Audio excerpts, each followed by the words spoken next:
ورجعنا تاني لكرواسون ديليزيا اللي جربناه الفيديو اللي فات لما كان بطعم الشوكولاتة وطلع فاضي في الآخر.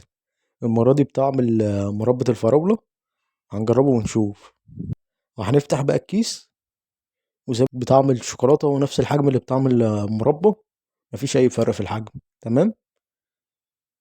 وهنقسم بقى الكرواسون نصين، ولا هندوم من الأول ولا بتاع. وأخيرا لقينا حشو في الكرواسون.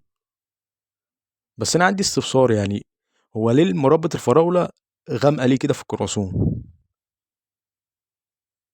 هو أول حاجة كمية سكر رهيبة في المربى دي.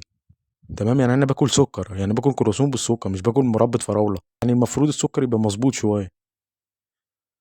فبصراحة تقييمي ليها هيبقى 2/10، يعني مش عجباني خالص. وعلى فكرة يا جماعة، الشركة دي اسمها شركة الخديوي، يعني أنصحكم إن أنتم متجربوش الطعمين بتوع الشركة دي نهائي.